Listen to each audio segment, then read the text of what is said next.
Hello, everyone. Welcome back to another episode of Everyday Work Talk. I am Sarah.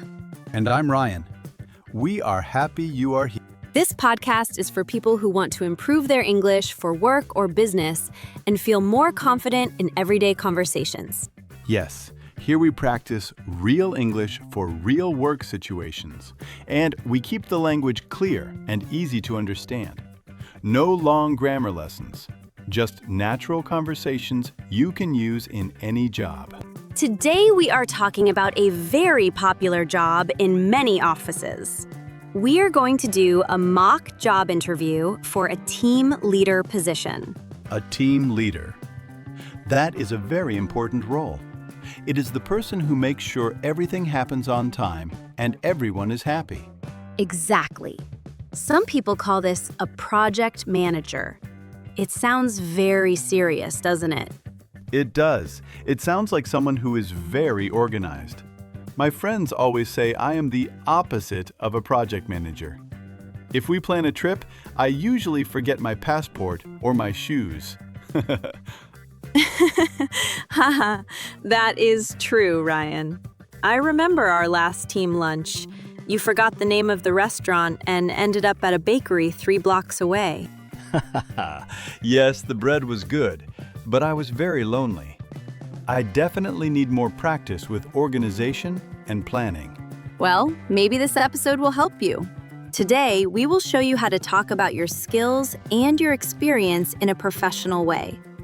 We want to show our listeners that they can talk about their leadership skills using simple but effective words. It is good to practice because interviews are always a bit scary. I think even native speakers get nervous. Of course they do. But preparation is everything. And for our listeners, please pay attention. We included 4 special phrases in the role play. These are B2 level phrases. They will help you sound very smart in an interview. I will try to use them naturally. I have my invisible suit on, and I am ready to be a professional candidate. Let's start. I will be the manager, and Ryan, you are the candidate applying for the team leader role at our office. I am ready. Good morning, Ryan. It is nice to meet you. Thank you for coming to this interview for our team leader position. Good morning, Sarah. Thank you for having me. I am very excited to be here and learn more about your company. I have heard many good things about your team. Great. To start, can you tell me about your experience managing people? We have a very busy office with many different tasks every day. Certainly. In my last job, I managed a team of 6 designers. We worked on many projects at the same time. Sometimes we had very difficult problems to solve, and the deadline was very close. That sounds challenging. Can you give me an example of how you solved a difficult problem with your team? Yes. One time we had a very important client who wanted a new website in only 2 days. It seemed impossible. I told my team we had to think outside the box to find a faster way to finish the work. We used a new software and shared the tasks differently. We finished it on time. That is impressive. How do you stay organized when you have so many different things to do every day? I am very disciplined. I start every day by making a list of the most important tasks. I check my email and my team's progress every hour. It is the only way to stay on top of all the work. I don't like to leave things until the last minute because that creates stress. I like that. We need someone who is proactive. Now, what about disagreements? Sometimes team members have different ideas and they start to argue. How do you handle that? I think it is important to be a good listener. If 2 people are angry, I sit down with them and talk about the problem. I try to smooth things over so everyone can work together again. I want a positive atmosphere in the office.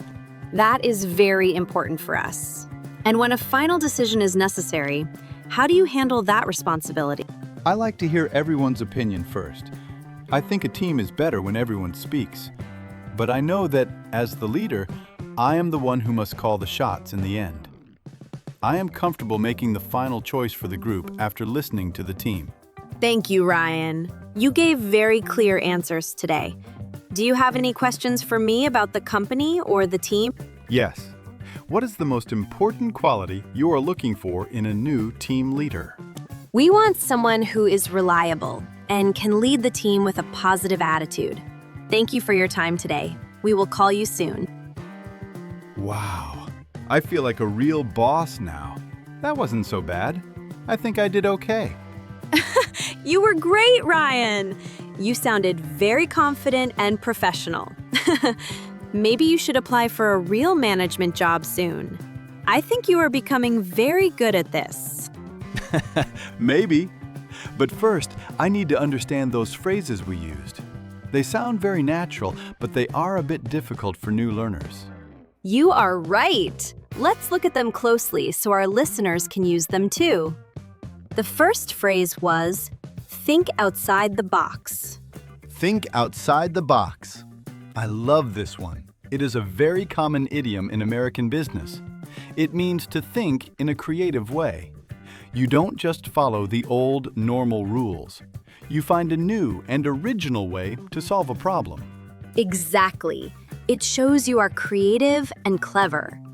You use this when the usual way of doing things doesn't work. For example, if you want to save money at home, you could say, we need to think outside the box to reduce our monthly bills. That is a perfect example. It's about being smart and finding a new solution. The second phrase was, stay on top of. I said I use lists to stay on top of the work. Stay on top of. This means to be in control of a situation and to be well informed. You know everything that is happening and you are not falling behind. You are winning against your work. Right. You use this when you are very busy and have many things to do. For example, I have a lot of homework this week, but I am studying every night to stay on top of it. It means you are not failing. It sounds very organized. Now, the third phrase was smooth things over. You mentioned this when talking about arguments between coworkers. Smooth things over.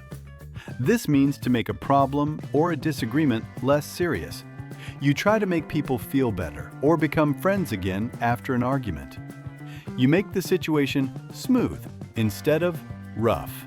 Yes, it is about fixing a relationship.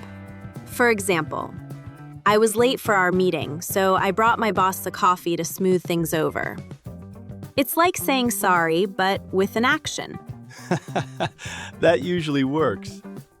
And the last phrase was, call the shots. Call the shots. This means to be the person who makes the important decisions. Usually, the manager or the leader is the person who calls the shots.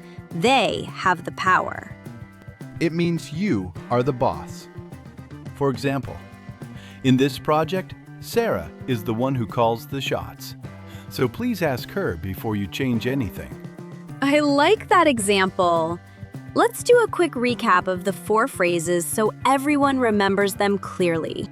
These are all excellent for your next job interview or even a normal day at the office. Try to use one of them this week. It will make your English sound much more natural. Well, Ryan, I think we did a lot of good work today. I hope our listeners feel more comfortable about job interviews now. I agree. I feel much more organized now. I might even go home and organize my shoe closet after all this talk about planning. Haha, good luck with that. Organizing shoes is harder than managing a team. Probably. I have way too many sneakers. But before I go, I want to thank everyone for listening. We love having you here with us. Yes, thank you so much for your time. If you found this episode helpful, please click the like button and subscribe to our channel. It helps us a lot to make more content for you. See you tomorrow, everyone. Goodbye!